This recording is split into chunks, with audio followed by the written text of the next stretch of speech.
give you an opportunity to pose a few questions to Dumelang Saleshando. You can just indicate by raising your hand if you want to throw a question at Dumelang Saleshando, because the idea, like I said, was to lead us into this discussion and then you engage the gentleman. I'm not supposed to dominate the discussion as I've been doing right now. So you can just indicate if you want to ask a question. Mr. David says he wants to become a legislator in the future. When is he going home? Why are you going to home? Because you know what I'm the result of the how what I want to go home with. Well, Gakiwa Maun West, let me speak in the language he'll understand. In the past 2 to 3 weeks, I have interacted with a number of people in the constituency. I've also been active in terms of putting together a campaign machinery for Maun West. I've also been talking to colleagues who will be running as council candidates to agree on the message that we want to present to the voter, because admittedly, Maun is a different ball game to Gaborone. Its key issues are issues of foot and mouth, cattle lung, or foot and mouth diseases, cattle diseases, issues of tourism, and basically underdeveloped infrastructure for what should be our tourism capital. Which brings me to this question. When you just decided that you should go to Maun West, what was your view about it? When it was? When you just decided that you should go stand in Maun West constituency, what was your views about it? I mean, how did you arrive at that conclusion as a party and as an individual? Well, firstly, there was a request by those in Maun that I should consider contesting in Maun West. It's a discussion that had dragged on much longer than it actually hit the public scene. I'm a native of Maun. It's my home village. And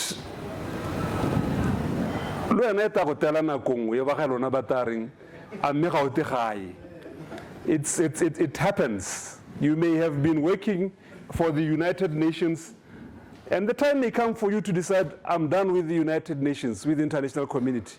I'm going back to Botswana. It may come for some, and I'm not the first. Bora Festus Mugayo here, the time came, he decided, I'm going to represent my people in Palapi. General Mirafi, the late, decided, I'm going straight back home to represent my people because they have seen my skills when I was legislator for the 10 years I was for Gaborone Central. And what better arrangement to have your own son of the soil coming over to offer themselves as a legislator, and they have already proven their capabilities as a legislator. I will be ready to address the issues on the first day I get to the National Assembly. I think I see Mr. Bakwas somewhere. Did I? You may want to throw a question at Saleshando. Did you finally discover who might have leaked the organization that close towards some organization? Well, no, because I never even tried to find out. For me, it was not a matter that I would spend sleepless nights over, except that I learned my lessons in terms of trusting that what you had considered to be private conversation could truly remain private. And look, post that leak, there's at least 1 or 2 characters who were in that conversation, whose other conversations have continued to leak many times. I need not be a prophet, but I can see where the propensity to leak seems to lie. What is the nature of your relationship with the Rebbe? It's that of a political leader to another. Full stop. You had a bit of an altercation there, and I'm very interested in what you said, because we did ask him here to explain why he felt you were going to get charged and convicted and sentenced, why he spoke with so much certainty. And he said he knows things that people do not know. And indeed, people who live in glass stones, meaning you, in glass houses should not throw stones. Well, he certainly knows things that I don't know. Yes. So that imaginary world where people who have never gotten into trouble with the law, in his eyes, are likely to be charged, I would rather leave that imaginary world to him. So, unless if he's referring to maybe a possible traffic fine, which all of us get on an odd day. so you don't have any issues coming up that you... None at all, none at all. Look, if he was so viciously competing for turf with me, Yes. as you may have seen from those exchanges, Yes. why would he conceal it? Why? There is not, I'm not his client, he's not my attorney, he's not bound by any confidentiality. And he knows that. If it's a charge that is about to come, I can remember the consider bua mo di client tsa go rena ra mmolela gore client ya go wa senya docket ya go ga teko DPP ya me kae. No way, it's imaginary. Okay, we continue to get questions from you guys, and please do raise your hand and pose questions to Saleshando. I know people were really dying for that particular one because I was specifically told to ask you that particular question. And please hand me through a question. And I'm waiting. If it was about the docket, he's answered. You know, I really do think you ought to interact with Saleshando. I don't need to be pushing anyone to be talking about it. I know the publicity secretary will not in any way ask his president any question. Get any like that. Yes, sir. Thank you. You are an There is a recently then through social media that there will be a public rally for in Havana. Initially, when it was advertised, it appeared that yourself and Roboco will be addressing that rally. And then earlier today, we learned through Bobo according to how he publicized it, that he'll be on his own. So now my question is, were you not consulted, or there was a change of mind on your part? There was no change of mind. There simply was an administrative lapse. I was informed about that rally on Monday evening when I arrived from Maung by Remuhwas. I then informed him that I had already made commitments for Sunday afternoon and that I will not be able to attend the rally. Unfortunately, the advert had already been shared publicly, which I did not know about. I only got to know about it on the Tuesday. And I think on Wednesday, which is today, that error was corrected. And the engagement I have on Sunday is such that it cannot be changed. I get him. But I think the question speaks to him for a bigger problem. We'll get to it. Let me just give the gentleman an opportunity to. I think it gets tired to talk about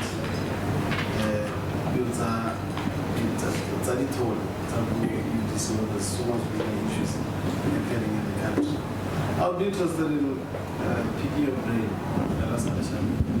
at the decision by the government, or the alleged decision by the government, on reopening the BCL mine and what it means. I celebrate the decision to open BCL mine. I think it's the most sensible thing to do. As the Botswana Congress Party, we have always said, reopen the mine.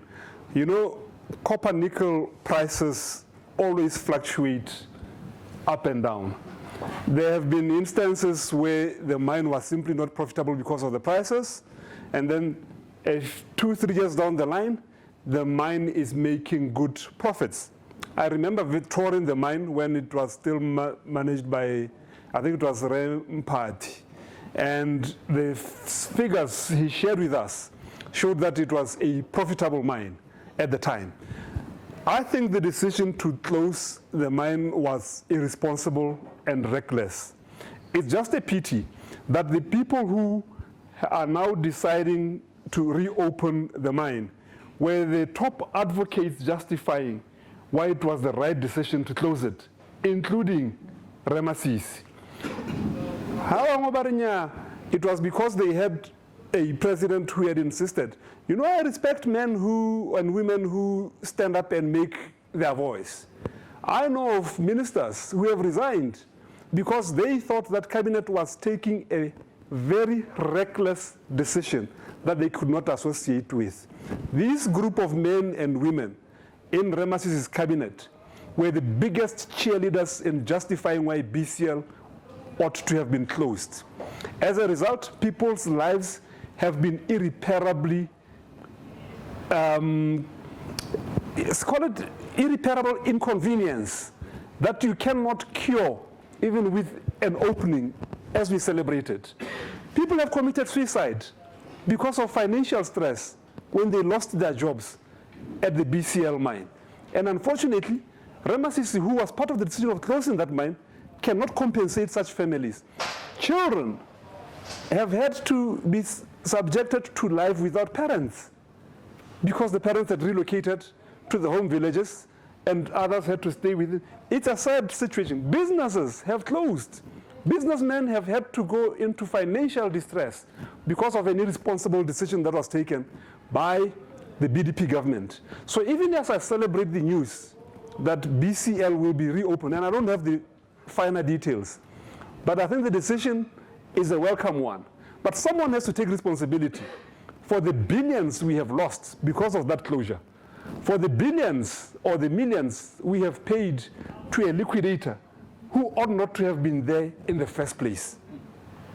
So what exactly do you have in mind when you say someone has to take responsibility for it? Surely if the buck stopped with him and he has left, and his successor changes his decisions, surely there is a move in the right direction. His predecessor changes their decision. Yes. It was Kama Masisi's decision. And they supported the decision publicly.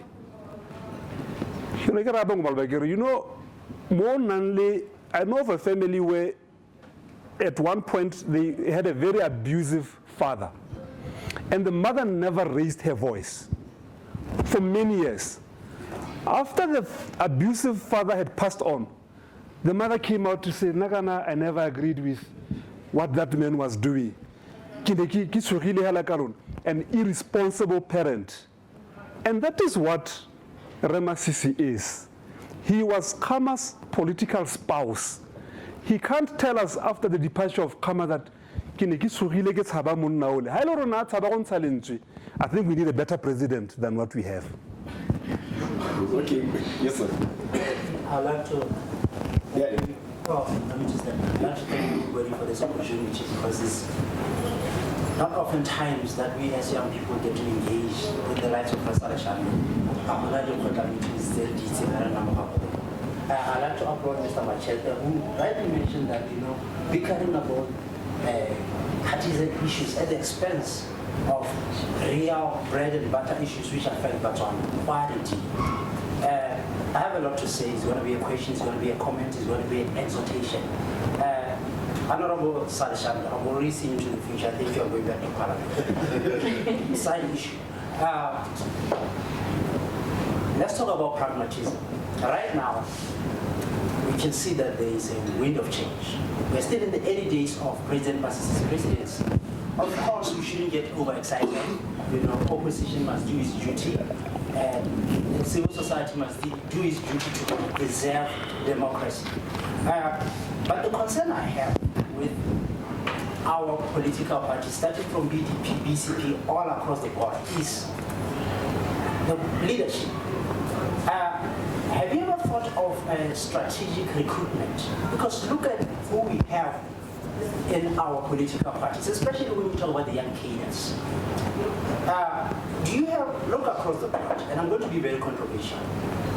from each and every political party, do you have, yeah, we made, but how many can you pick who right now, if you tell them in a week, we want you to go and represent us before academics of your age at Harvard? I'm saying this because there's been a lot of talk of voter apathy, which I think we've kind of addressed among the youth. But one other issue of concern is political participation apathy, especially among the so-called educated, sophisticated young youth.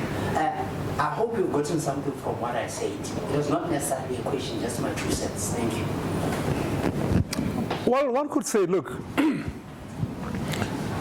like I said earlier, politics is high risk. Opposition politics is deadly risk. I could point out to colleagues that I graduated with from university who I knew in a corporate setting would outperform them any day, any night. But they have progressed in life because of the stability and opportunities offered by the corporate sector. So when you recruit someone to venture into politics early and start with the opposition, it becomes problematic. There's also a stigma associated with opposition. Funny enough, I was talking to a relative who works for Botswana, which currently refused His Excellency, former president, a lift on their aircraft. I'm told it ought to be a very easy thing to get a lift on their aircraft. I have children who need to get to RAB, and asked a relative if I could arrange for my children to board the plane. And the response was, look, it ought to be a very easy thing. But possibly when we input the surname Saleshando, these children will be taken out of the plane. So there are all these hidden disadvantages. But despite that, we are able to attract some young talent, not in the magnitude or in the numbers that you'd like. And I'll give examples in this room. I came through the Youth League first of the Botswana National Front, and then the Youth League of the Botswana Congress Party, before I was entrusted with leadership position. Ditapelo Gorapetse sitting here came through the BCP Youth League before he was considered for parliament and hopefully cabinet post-2019.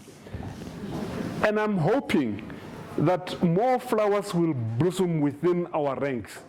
Much more needs to be done, but I'm embarrassed to also admit there have been instances where young people have come to me and expressed interest, and I have had to say, but be very careful before you make the final decision, because it could subject, in Ian Khama's words when he was president, you could have a government that considers opposition as being an expression of lack of loyalty to your country, and that you are unpatriotic, which is completely wrong. So all I'm saying in a nutshell is, I get your point. We ought to be doing more, but there are major constraints.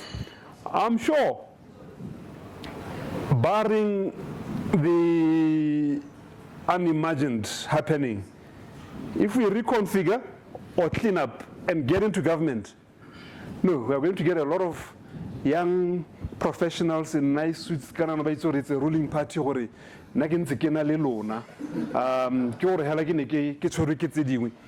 And that unfortunately attracts the wrong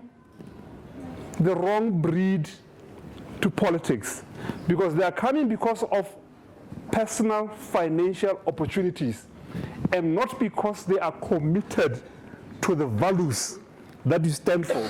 It's very, very critical to attract those who share your values, because during difficult days, they will weather the storm. Those who come because they are aggrieved, when you go through turbulence, they are the first to say, much later, my brother. Okay, which brings me to the next issue, unless there's any other person who wants to. Yes, sir. Let me give you an opportunity to. Let me congratulate the BCP for their extra parliamentary politics. You know, your democracy alerts, your engaging the government on EVM, the Musu issue through the ombudsman, and the other things. I think that's a good thing. That's what a sober follower of politics is looking for, beyond the rally, beyond 1, 2, 3 things that will pass away. Now my question is, in your opinion, what could be holding back Isaac Kosi in his day in court? Well, firstly, he has been enjoying executive protection for, I would say, 10 years that he was Director General. He enjoyed executive protection.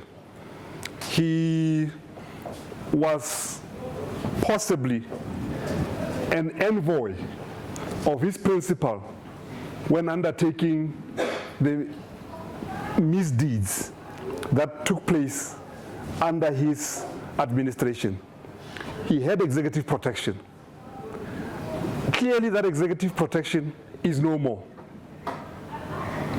But there's still a fight. The fight between General Khama and Masisi, in part, is about protecting Isaac Kosi, and that is why General Khama wants Isaac Kosi back in the public service as his private secretary. There may be other issues, but at the center of it is Isaac Kosi, because he knows where the dead bodies are buried. It's a question of whether Masisi will have sufficient guts to allow for Kosi to be charged, because the collateral damage may go beyond Kosi-Khama alliance. It's highly probable that the BDP was a great beneficiary of the looting that went on under Isaac Kosi. He has said so himself, that he will not be charged because too many things will happen. And we hope it won't be long before he has his day in court. If not under the Masisi administration, certainly under a government that will take over after Masisi in 2019. Mr. Babas. I wanted to know, what do you make of this new, I don't want to call it an alliance to Khama and Bobo, the new relationship? Have you talked to Bobo about this? Is it not counterproductive to your journey to taking power? I think my views on opposition are known active politicians choosing to represent notorious, cantankerous, if I may use the word, leaders or former leaders of the ruling party. My views on that are known. It allows for society to doubt our sincerity in what we say. If I'm sitting here today and saying that I think Kosi must have his day in court, and tomorrow when he's charged, there's a demonstration and I'm seen in front with a placard saying that, yes, he has been charged, but I think he has been charged too quickly, people will question my sincerity as an opposition leader. For a lawyer, and this was my point also to the BCP attorneys, if you are an attorney and you represent Khama Isaac Kosi, can you immediately swear to some level of confidentiality that I will not disclose what I now know to anyone else? It therefore means that when your party expects you to blow the trumpet, to be the leader of the misdeeds that the man is accused for, when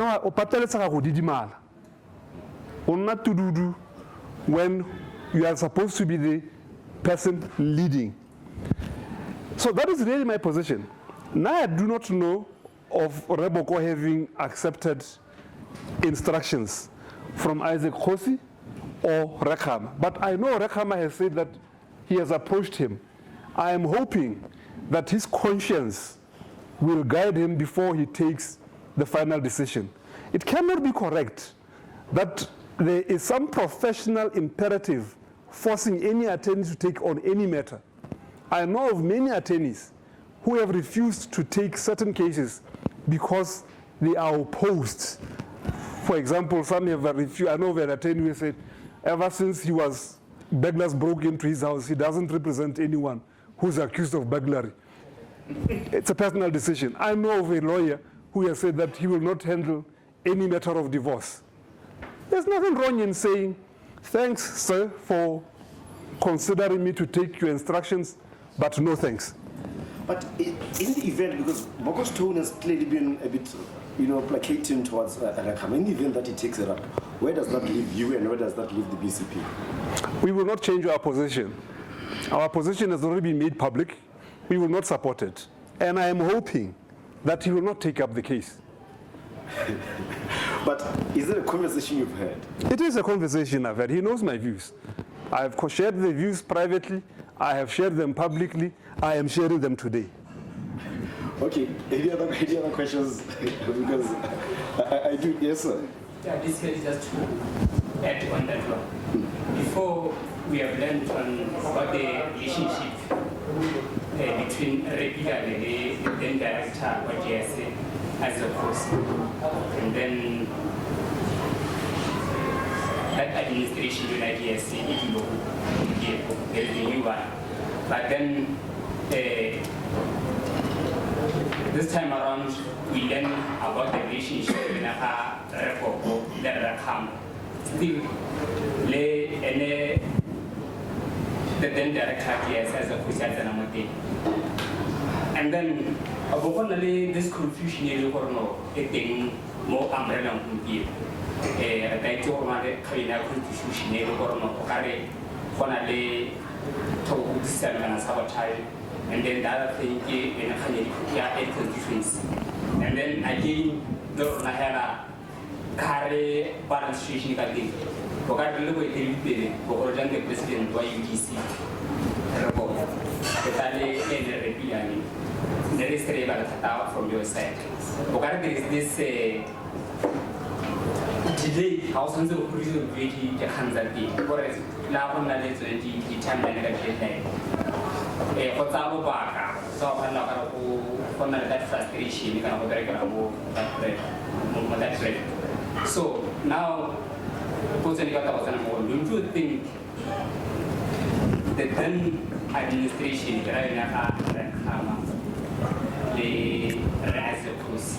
what has infiltrated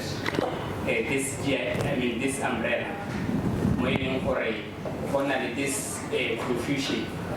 Our country motor that Haji had to take so Hotana. So, what's your view on that? Yes, sir. I don't know what to make of all that. I don't always want to be overly suspicious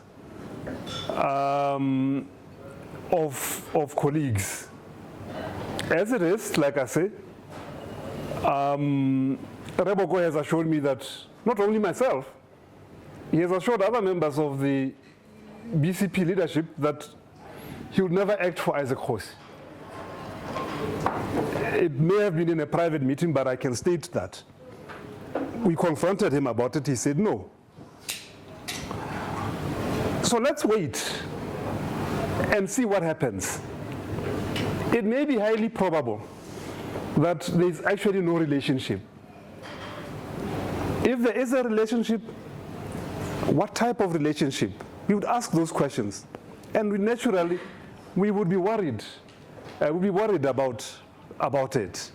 But he has said, no, he does not have plans to represent Isaac Hosi. Of course, Repilane, we know that Isaac Hosi is his client. Unfortunately, I'm not in a position to advise him. Okay, I'm going to take the final two questions so we can wrap up, because I still think we have to discuss certainly your views on Ramasis. We are yet to get into that particular issue before we wrap up. Yet, no, the lady behind you, she had raised her hands. She's no longer interested. You had raised your... I just wanted to know from Mr. Saleshando, what do you think of this current rhetoric, Masisi and PDP about the Bakagela Hats? What is your view on that? It's hypocritical. Listen to Kima. It's the devil saying, I'm trying to now convert all the sinners. Who attracted them to the sins? You know, they were always the ones.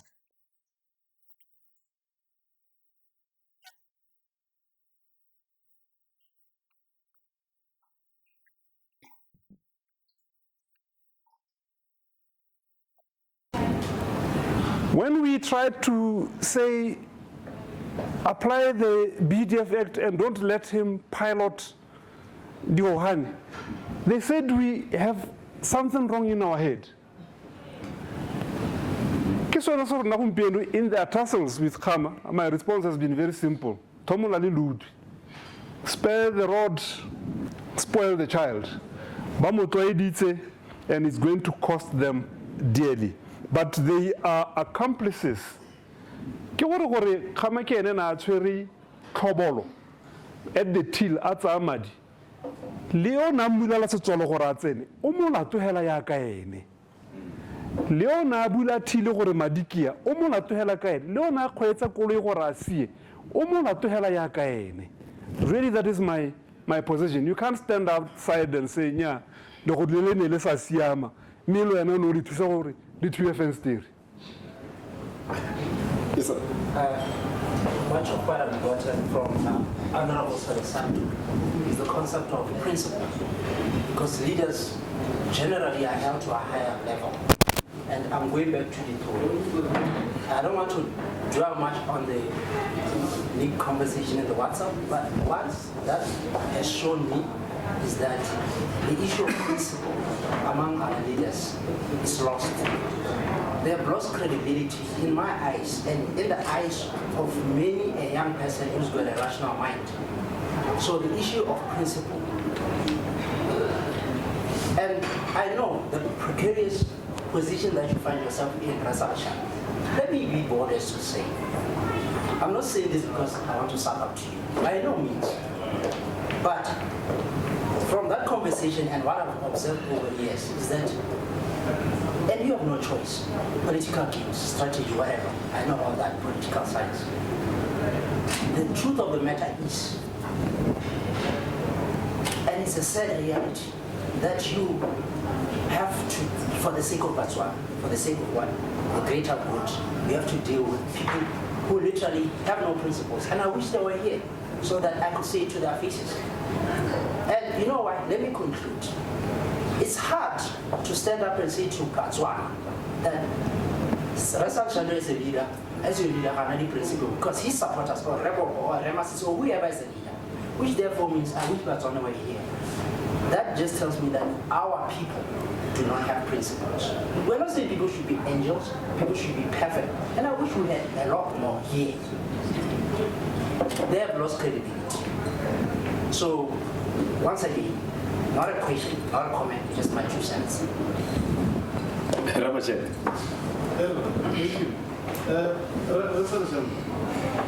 I remember after the 2014 elections, the only party in an animal rights that played for this country thought that it was one of Congress parties.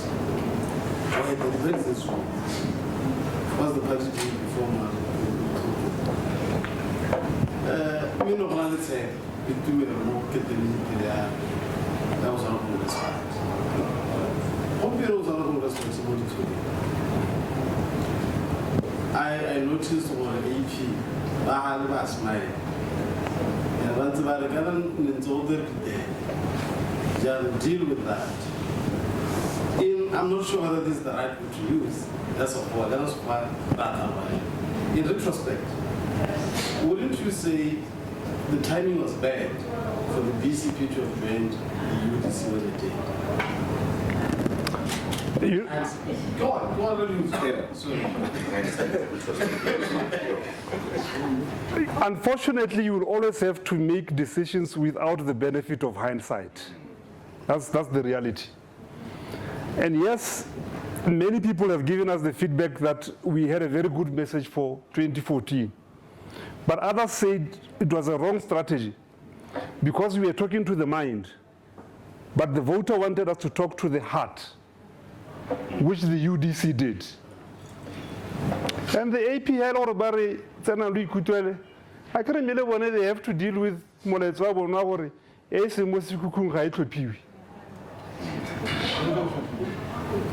but again, maybe it's because of lack of principle. We acceded to what we read to be the views of the majority of the voter.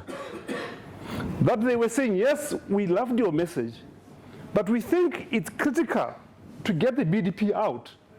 So be part of the UDC. In politics, sometimes, as in life, you don't choose who your neighbor is. We have new neighbors, and we'll have to go along with them. You know, fortunately for Masisi, for President Masisi, President Khama had collapsed everything. The ceiling had come down, the skies had fallen down. Whatever minimal effort he does will be celebrated. Calling a press conference, even Trump does that weekly. When Masisi calls a press conference, it's breaking news. It's front page story. Masisi addresses the media. When he calls opposition leaders for tea and makes no commitments at that meeting, doesn't commit himself to anything, he knows he has scored big. When he takes a decision not to allow Khama to board a flight, it's breaking news. Who would think in America it will be breaking news that Trump has not allowed Obama to ask for the OK1? To start off with, it's unreasonable for Obama to even for Trump to ask for the not OK1, the Air Force One. So at the moment, Masisi has taken some positive baby steps, which appear like giant steps because he inherited a system that was corrupt to the core. Not only corrupt in terms of looting, but corrupt also in terms of not being consistent with any basic standards of good governance. But there are warning signs that he has the same traits as Rakham. And I know this is an issue that I came out bruised after flagging it when in social media. It was reported that he postponed the primaries for the BDP because the DIS had briefed him that there could be a disaster in the primaries. So Ramasisi involves the DIS in the running of the BDP. And the journalists were reporting about it, saw it as a good thing. He's on top of his game. He's using the intelligence to take these key decisions. Had it been 6 months ago, Kote Khosi advised Khama there could be a problem, the headline would have been, Khama abuses DIS. And I remember one journalist saying,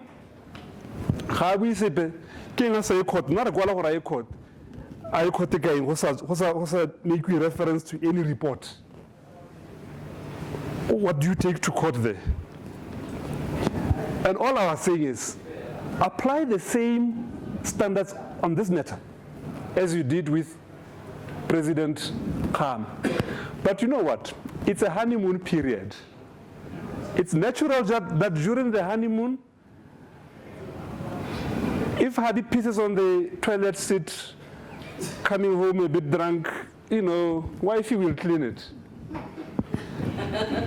But try and do that, or even leaving the toilet seat up becomes an offense. So maybe we should allow Ramasisi to get over his honeymoon period, and people will start to judge him in accordance with the impact he will have on the economy. The impact he will have on the economy. I still haven't had a turnaround strategy by Masisi on how he wants the economy to create jobs. He still hasn't told the parents whose children go through a collapsed education system on what he will do to turn it around. The health system, the tourism sector, of course, one thing that I think his minister has announced is that the closing times for the bars will change. So I hope to meet you there, and thanks for the show. Thank